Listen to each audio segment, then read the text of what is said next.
Tá girando ali, só para localizar a galera que não está online, que está assistindo novamente essa aula, né? Estou ali na página 76 e vou falar um pouquinho, então, dessa classificação que o IBGE, o Instituto Brasileiro de Geografia e Estatística, faz para as indústrias de transformação, tá? Se liga, pessoal, a indústria de bens intermediários, ela também é chamada de indústria pesada, tá? Se liguem assim, ó, intermediário, né, é aquele que fica entre, que fica no meio, tá? Ou seja, se você tem um problema com uma pessoa A, tá? Você pode pedir uma ajudinha, pedir uma mediação para um intermediário, né? Por uma pessoa B, por exemplo, tá? Só para fazer essa relação com a indústria intermediária. Por quê? Porque você não consome diretamente o que essa indústria aqui faz, mas você consome indiretamente. Por exemplo, a indústria pesada, a indústria de bens intermediários, ela vai fazer uma chapa de aço.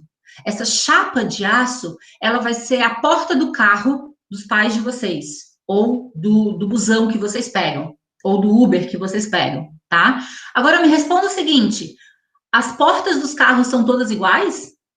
Não, né? Tem um Não. modelo que é assim, um modelo que é assado, um modelo que é menor, outro modelo que é maior. Ou seja, essa indústria que vai fazer chapa de aço. Quem vai fazer o modelinho da porta de acordo com cada modelo de carro, né? Vai ser a indústria de bens de capital, tá? Ou ainda as indústrias de bens de consumo, tá?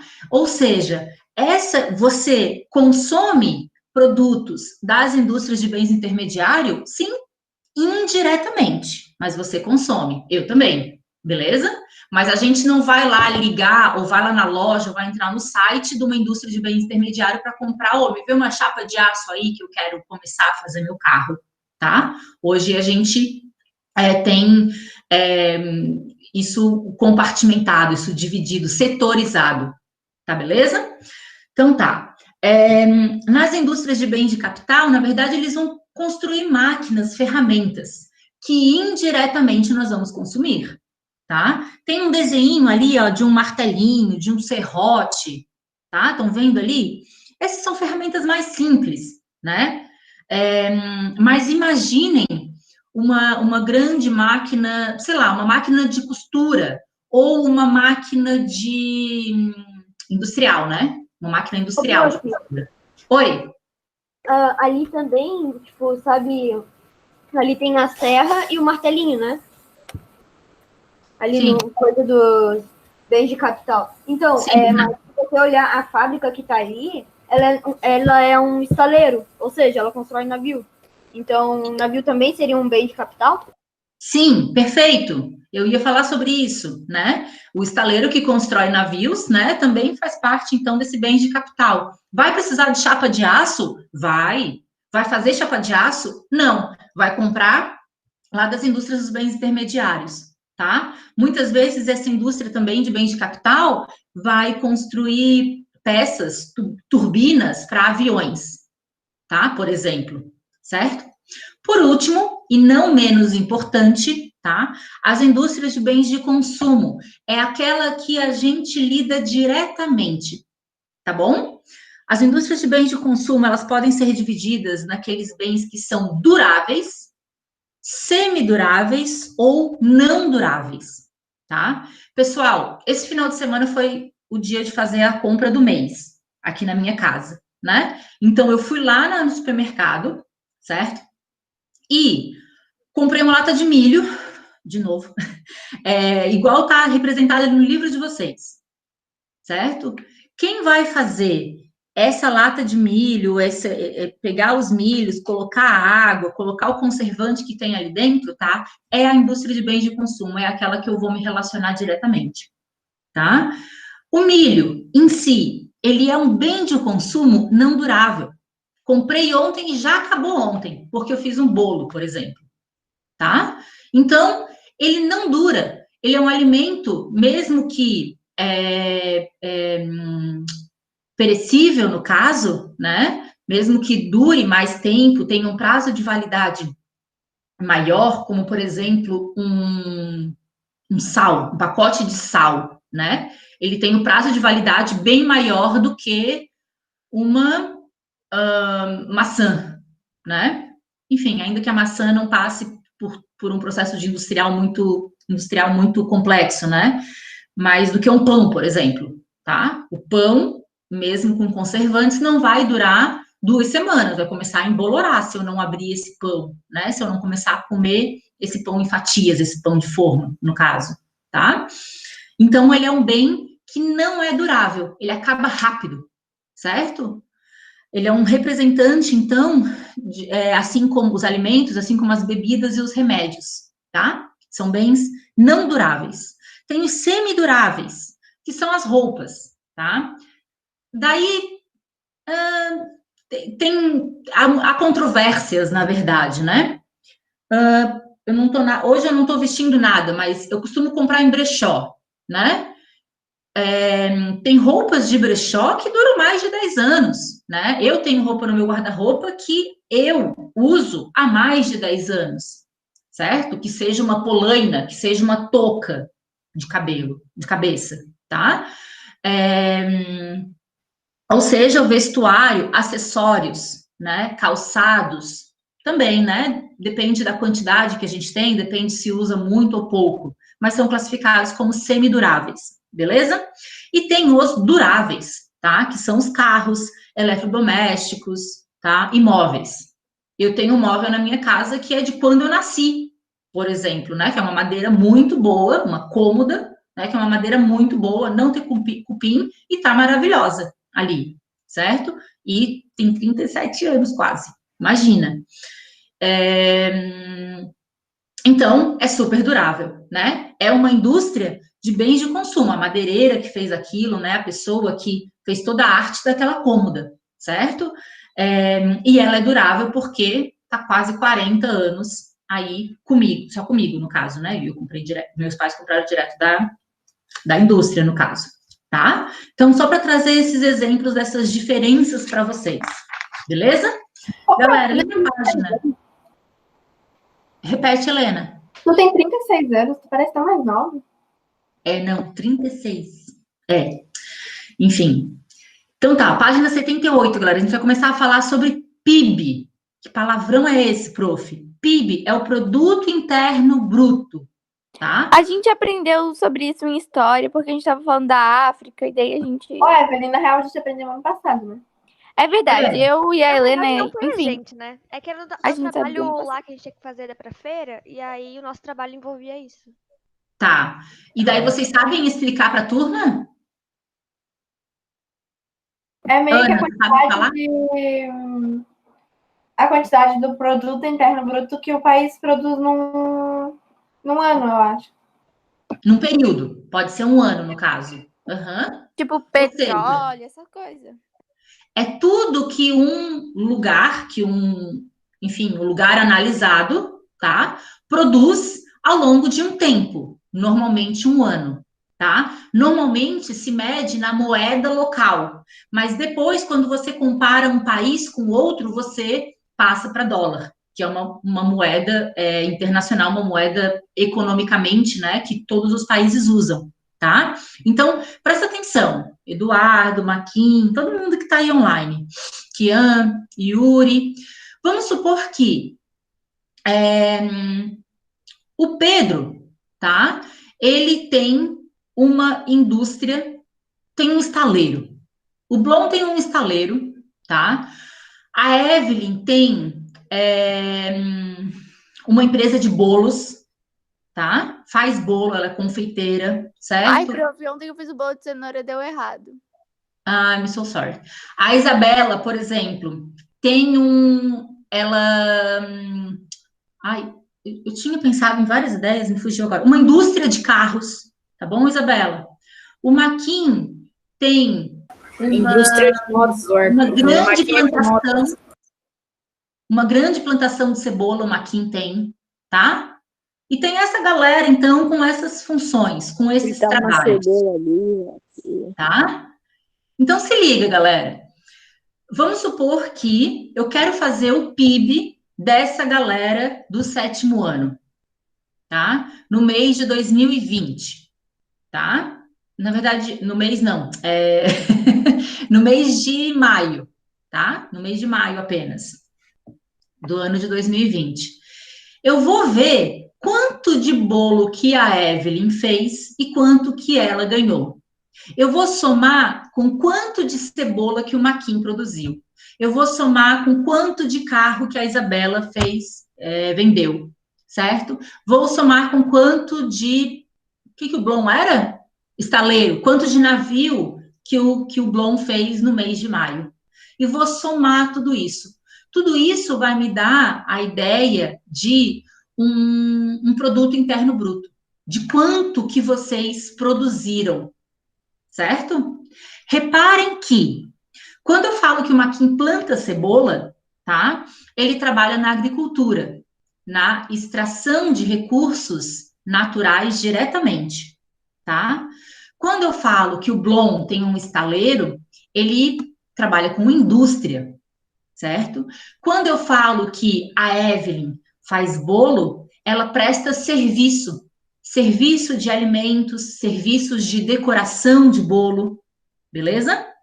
E quando eu falo que a Isabela vende carro, ela trabalha com comércio, tá? Presta atenção, Yuri. Então, economicamente, tá? Eles são classificados diferente. Eu tenho a galera do serviço, galera do comércio, da indústria e da agricultura, tá? Normalmente, gente, os países que são mais desenvolvidos, tá? Eles têm um PIB mais alto na área de serviços, tá? Aqui eu falei serviço de bolo, serviço de alimento, mas eu posso supor que a Helena preste serviço de educação, que ela seja professora, vamos supor, tá? Ou eu posso supor que o Kian preste serviço de saúde, ele é dentista, tá? Então, se um país é mais desenvolvido, né, ele tem um PIB maior no setor de serviços. Se um país é mais subdesenvolvido, ou seja, está em desenvolvimento, tá? Ele vai ter um PIB maior em qual setor? No setor da agropecuária, no setor de extração direto dos recursos naturais, tá? Então, basicamente, tá, tem pessoas que trabalham em diversos setores da economia. O setor da economia 1, primeiro, que é o da agricultura, o da extração de recursos naturais, tá? O setor 2 da economia, o segundo setor da economia, que é o setor da indústria, aquele que transforma a matéria-prima, transforma o recurso natural, tá? E o setor 3, ou o terceiro setor, que é o setor de comércios e serviços. Beleza? Todos esses setores somados, no caso, tá? Todos esses trabalhos e mercadorias vendidas, tá? Vão dar o PIB de um lugar durante um tempo. Normalmente é por ano, normalmente é por país. Beleza? Tá claro isso, gente? Agora, reparem no seguinte. Na página 79 de vocês, tem um gráfico de seção, um gráfico de pizza, tá? E vai mostrar exatamente quanto da população economicamente ativa, o PEA, população, P, economicamente e ativa, A. O PEA trabalhou no Brasil, ou estava distribuído no Brasil no ano de 2016, tá? Reparem que a maior parte da população do Brasil trabalha no setor de comércios e serviços. O setor lá da Evelyn, lá da Isabela, do Kian e da Helena, no caso. Tá? Nessa nossa brincadeira aqui, nessa nossa hipótese.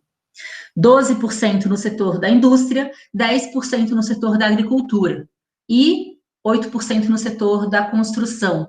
Normalmente, esse setor da construção, ele entra também como setor de comércios e serviços, tá? É que varia, tem o pedreiro, né, que ele presta esse serviço, essa habilidade, esse conhecimento, né, de construção, individualmente, ou ele pode estar numa indústria de construção, numa indústria de, como é que é o nome mesmo? Uma indústria de construção, que constrói daí grandes pontes, grandes túneis, certo? O que eu quero falar para vocês ainda? Reparem que na página 79 ainda está destacado a palavra linhas de produção, tá? O que é a linha de produção, gente? Tá? Nada mais é do que a produção em série, a produção serizada, a produção que é dividida, tá? Vamos supor que, lembrem das fileiras da sala de aula de vocês, tá? Vai ter saudade, né? Então, imaginem que vocês vão ter que fazer um estojo. Sei lá, deixa eu pegar meu estojo aqui, ó. O meu estojo, certo? A primeira fileira vai cortar o tecido. Todo mundo que está na primeira fileira vai cortar o tecido. Todo mundo que está na segunda fileira vai começar a costurar o estojo. A terceira fileira vai colocar o zíper, certo? E a quarta fileira vai fiscalizar, vai observar estojo por estojo, certo? Se está bem costurado, se está bem feito, se precisa voltar lá para a primeira, para a segunda, para a terceira fila.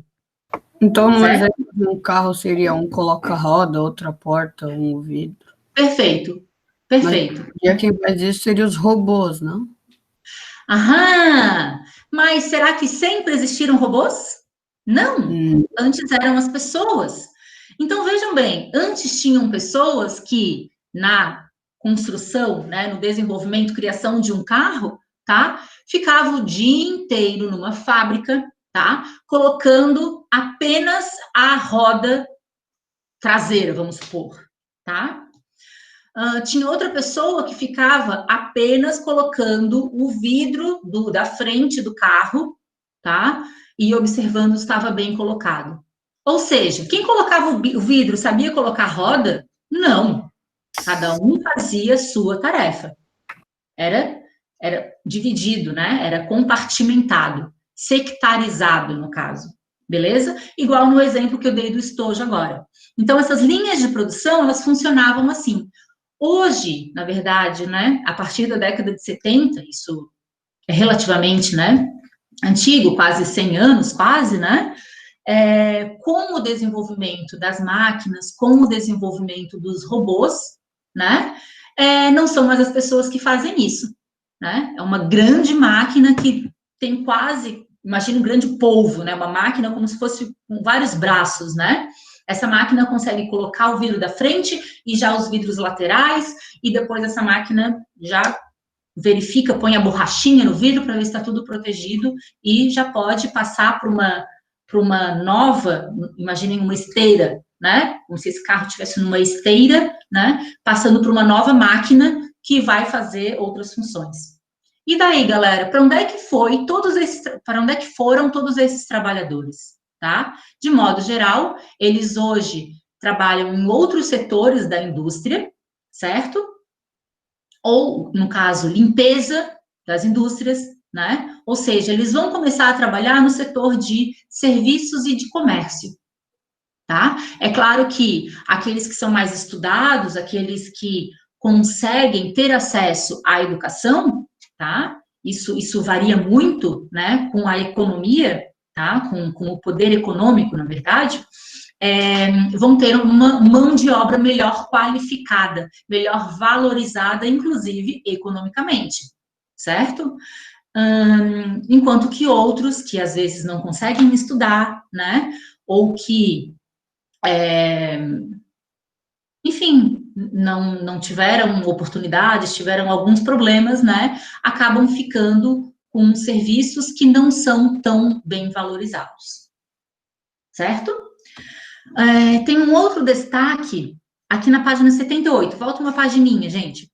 Eu estava falando do PIB, né, e me empolguei, fui lá para o gráfico, mas tem um quadro aqui que mostra o PIB de alguns países do mundo, tá? De alguns países que são considerados desenvolvidos e de outros que são menos desenvolvidos, tá? A gente tem o PIB na primeira coluna, países, depois o PIB em bilhões de dólares, tá? Isso é uma informação relacionada ao ano de 2017, tá? Reparem que o Japão teve um PIB de 4 bilhões, quase 5 bilhões de dólares no ano de 2017, tá? Apenas 1% desses quase 5 bilhões, tá? Era um PIB que vinha da agricultura, tá? Não tá me ouvindo? Mais alguém não tá me ouvindo? Evelyn tá me ouvindo? Helena, Blom? É geral te Tô ouvindo. ouvindo, professora. Tá? Tô ouvindo. Eu tô te ouvindo também. Tá. Obrigada, Júlia, também. Querido, não sei por que você não tá me ouvindo. Pega um cotonete aí, ó. Então, apenas 1% veio da agricultura, tá? Japão, 50% do PIB veio da indústria, beleza? E para finalizar, 69%, tá? É oriundo dos serviços. Estão observando ali o Japão? Tudo bem, né? Então, com base naquilo que eu falei, né, que os países mais desenvolvidos, tá? Eles têm normalmente o PIB, a maior parte do PIB nos serviços, tá? A gente pode ver que o Japão, então, pode ser considerado um país mais desenvolvido se comparado a outros, se comparado, por exemplo, à Serra Leoa, né? Ou a outros países que as meninas fizeram pesquisa no passado, né? E que esse ano estão conseguindo até fazer links, Foi né? da Fazer África que a relações. gente fez. Uhum. Isso mesmo, tá? Ainda na página 78 tem um destaque para agronegócios, tá? Quando a gente fala em agronegócios, agrobusiness, né? A gente não está apenas falando, tá? Do produto primário, daquele produto final, né? Uma maçã, o café, a soja, a laranja, tá? Quando a gente fala de agronegócio, envolve tudo que está relacionado à produção daquela laranja, à produção daquela maçã, daquela soja. Por exemplo, as sementes dessas frutas, desses grãos, tá? Se são modificadas geneticamente ou não, por exemplo, tá? Os pesticidas, né? Ou ainda os agrotóxicos que são utilizados ou não, certo? Ali fala ainda de adubo, fala de máquinas, tá? Fala também a gente pode agregar também, vamos supor que haja a venda, né, a comercialização, o transporte dessas frutas, desses grãos que eu estava me referindo também. Tudo isso vai estar relacionado dentro da atividade de agronegócio, tá? Que é diferente apenas de agricultura, tá? Pessoal, para finalizar esse capítulo sobre indústria, né? Eu lembro mais uma vez na aula passada que vocês começaram a contar a história daquela lata de milho para mim, que eu mostrei para vocês. Vocês, inclusive, falaram, né, da importância daquele trabalhador, né, que estava expondo no Hiperbom, onde eu comprei a lata de milho, vamos supor, nas prateleiras, né? Mas vocês me falaram também dos motoristas. Motorista que levou a caixa de papelão cheia de lata de milho até o supermercado, né? Ou seja, eu quero falar com vocês agora sobre transporte, tá? Quando a gente fala em transporte interno, no caso, dentro do Brasil, tá? A gente vai falar de caminhões, certo? A gente vai falar da necessidade de rodovias, tá legal? Ou seja, são por caminhões, são utilizando as rodovias, tá? Que a maioria das mercadorias são distribuídas no Brasil, tá? Pessoal, tá tendo um falatório aqui no chat, alguém precisa de ajuda? Tá, deu aqui a palhaçada, né? Bernardo, seu pão de milho, lá. Fechou, né? Eu saí, entra. Eu nem saí. Tá. Então deu, galera. Senão eu vou ter que remover vocês e ficar com esse blá blá blá aqui. Beleza, isso é interno. Mas, puxa vida, eu não sei se vocês sabem, o Brasil, ele exporta minério de ferro, tá? E o minério de ferro, ele é produzido principalmente, variam as regiões, tá? Mas tem as regiões do norte do Brasil, tá? Que produzem minério de ferro, mas também tem as regiões no sudeste, ali em Minas Gerais, tá? Normalmente, o minério de ferro, ele vai chegar até um porto por um trem, certo? E desse porto, ele vai utilizar um navio cargueiro, ele vai utilizar um transporte hidroviário, tá? Aquaviário, perdão, para chegar até um país que comprou esse minério de ferro. Beleza?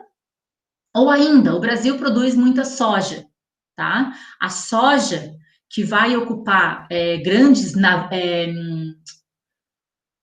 é que fala da parte do trem? Vagões, que vai ocupar vagões de trens, certo?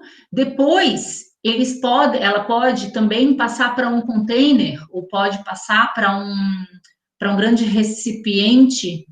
Esqueci o nome do recipiente dos grãos. Me fugiu agora. Mas para grande container que vai chegar no país de origem que está comprando, que está importando esse grão de soja brasileiro, no caso, tá?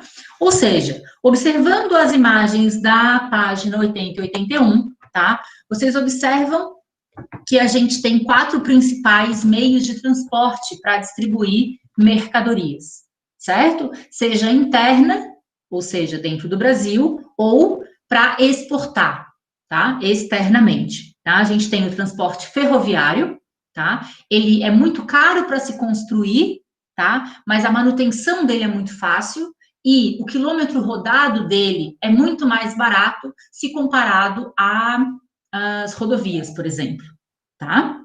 A gente tem o transporte aéreo, e daí, veja, ele é o mais rápido, mas ele é o mais caro também. Então, o transporte aéreo, os aviões cargueiros, eles vão ser utilizados principalmente para produtos que têm menos volume, tá? Tem menos peso e tem um valor agregado muito alto, algo de grande valor, como, por exemplo, os celulares, tá? Então, sei lá, a iPhone vai contratar um avião cargueiro para distribuir os iPhones nos seus países importadores, vamos supor, tá? O transporte rodoviário, que daí eu falo para vocês, né? Repito para vocês, é o mais utilizado para distribuição de mercadorias dentro do Brasil, tá? Antes eram os trens, né? Mas agora é sim os rodoviários, e daí qualquer um aqui que já pegou uma BR, né, uma rodovia federal, que sempre começa com BR, né, de Brasil, porque é federal no caso, né, faz parte da nossa federação, ou se é estadual, é a SC, tá? Já percebeu na estrada grandes rombos, né, se chamam de panela, né, coloquialmente chamam de panelas nas estradas, ou grandes buracos nas estradas. Essa manutenção, ela é fundamental, né, e ela é muito cara. Imagina que se um caminhão cheio de cebola, tá, pesadíssimo, né, pesa toneladas, passa por um grande buraco na BR, ele pode quebrar até o amortecedor, no caso do caminhão, e daí ter que parar o caminhão, ter que consertar aquilo, e a cebola pode começar a apodrecer, enfim, são todas consequências, né, que podem vir a prejudicar aquela mercadoria e a data de entrega dessa mercadoria, tá? Então, quando a gente fala de transporte rodoviário, a gente fala de uma necessidade de manutenção muito grande. O asfalto, ele tem que ser muito bem feito, né? Porque senão, constantemente vai ter que se fazer novo asfalto. E se tem que fazer novo asfalto, se tem obra nessas estradas, normalmente tem quilômetros de fila, tá? Então, tudo isso tem que se medir muito bem, né? E, claro, tem ainda a questão de estragar o caminhão e ter que consertar caminhão e tudo mais, tá? E, para finalizar, então, o transporte aquaviário, que pode-se usar rios, né? Ou pode-se usar o próprio oceano, né, para viagens, para transporte de mercadorias que são importadas e exportadas, tá? Ali apresenta várias porcentagens, vários valores. É interessante, principalmente aqui do transporte ferroviário, ó. A minha aula aqui eu estou generalizando, né? Mas é interessante depois vocês lerem cada um desses quadradinhos. Eu vou ler apenas o transporte ferroviário, que fala que em 2018, tá? O valor médio de frete ferroviário era de R$ 68 por 1.000 quilômetros.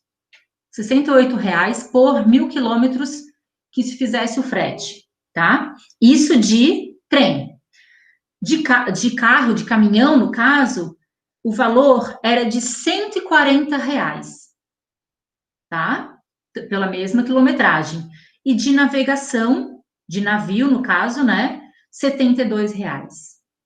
Então, só para a gente ter uma noção, né? Já que a gente não trabalha com isso, não tem pessoas próximas, né, que trabalham com isso, o livro traz essa informação que nos dá uma rápida noção desses valores que são gastos, né, gastos. Então, quando a gente compra, né, quando eu compro aquela lata de milho, embutido naquele valor, tem tudo isso. Tem o valor pago para os trabalhadores, tem o valor pago para a embalagem, para publicidade, para propaganda que é feita na televisão das pessoas comendo aquele milho, tá? Pela semente, pela água necessária, pelo transporte, enfim, por aí vai, tá? E isso que uma lata de milho custa menos de R$2. Fala, Kiana. Na minha família, de parte de mãe, tem bastante caminhoneiro. Ah, é? Olha só. Caminhoneiro e tal. Ô, prof, Que legal, Kiana. prof, sabe Fala, que é isso? Bernardo. Tipo, não, às vezes parece que não vale a pena vender lata de milho, tipo, não vale muito a pena para as pessoas que fazem, para as pessoas não empresário. Que preparam, porque, tipo, custa milhões de reais para fazer um lote de lata de milho e a gente compra por 2 pila, entende? Mas, Bernardo... Sim, eu entendo, eles vendem em lotes muito grandes, grandes quantidades. Daí, para eles, chega até a valer a pena, mas, tipo, não parece que cobra todo as despesas que eles pagam. A gente não consegue ter essa noção, né, Bernardo? Bem observado a sua fala e a sua observação, né? Bem dita a sua observação. Mas certamente vale a pena, porque senão não existiria tanta gente fazendo lata de milho, vendendo milho em lata, no caso, tá? No caso. Tem várias empresas que fazem isso, né? E se continuam, é porque estão lucrando, é porque conseguem pagar imposto, é porque conseguem comprar seus carros, seus caminhões, e por aí, e aí por diante, tá? Se você está pegando de qualquer tipo de empresa, você já tem um dinheiro... Para começar, precisa um capital inicial, né? Precisa um dinheiro inicial para investir. O prof, o aquaviário é o que consegue transportar em maior quantidade, né? Sim. E normalmente transporta grãos, né? Ou transporta líquidos. Pode transportar suco de laranja, por exemplo, tá? É muito comum, reparem nas embalagens das coisas que vocês consomem, tá? Por exemplo, eu comprei um azeite de oliva esse final de semana. O azeite de oliva, ele é feito, esse aqui que eu comprei é feito na Grécia, tá? Vamos supor, sei lá onde é que é feito. Mas ele é envasado em São Paulo. Eu falei, como assim? O que aconteceu? Da Grécia, provavelmente, ele veio num grande navio cargueiro, o líquido, imagina um grande tonel, né? Um grande... Tá me faltando palavra agora, mas um grande recipiente com o óleo lá, com trocentas toneladas de azeite de oliva, certo? Que veio lá da Grécia, que foi feito lá na Grécia. E daí, em São Paulo, eles têm a etiqueta, exatamente, o vidrinho exatamente da marca lá da Grécia, e daí eles vão só envasando, vão só colocando dentro da vasilha, né? Para trazer uma palavra mais próxima de envasar, né? O óleo, que depois vai sair de São Paulo, vai sair, sei lá, de Campinas, para chegar e ser distribuído no supermercado chegar no Hiperbom, no Forte, por exemplo, né? Então, reparem que nas embalagens dos produtos da casa de vocês, que vocês consomem, que muitas vezes tem isso, que é envasilhado, né, envasado em outras regiões que não a que é produzida, porque para transportar é muito mais fácil, é muito mais barato, tá? Para finalizar, gente, ali na página 82 tem um mapinha que mostra das principais ferrovias, aquelas linhas verdes, certo? E das principais rodovias do Brasil. Essas são principais mesmo, tá, galera? Pode ver que está bem reduzido. Quando a gente procura no site do IBGE o mapa rodoviário do Brasil, caramba, é uma maçaroca de linha, parece tudo embololado. A BR-3 está nesse mapa, Pro. Oi? A BR-3. A BR-101 tá ali, ó. Se a gente observar bem no litoral de Santa Catarina, tem uma linhazinha cor-de-rosa. Essa linhazinha cor-de-rosa que corta de norte ao sul de Santa Catarina, na verdade corta do Rio Grande do Sul até o Nordeste, tá? A BR-101. Acho que até o Nordeste, eu tô em dúvida, eu posso confirmar para a próxima aula. Mas aquela linhazinha que corta o litoral de Santa Catarina, tá? De norte a sul, é a BR-101, por exemplo, tá? Em paralelo, a gente tem a BR-116. Mas que nem sei se está aparecendo aqui. Não parece estar. Tá ali sim. Um pouquinho mais para a região do centro de Santa Catarina. Tá? Galera, eu queria que vocês pensassem agora, tá? Como é que vocês poderiam mostrar essas rodovias e essas ferrovias utilizando o corpo de vocês? Tem alguma maneira que a gente consegue, né? Só um pouquinho, Bernardo. A aula está acabando, eu tô ligada, gente. Mas eu gostaria que vocês pensassem sobre isso, tá?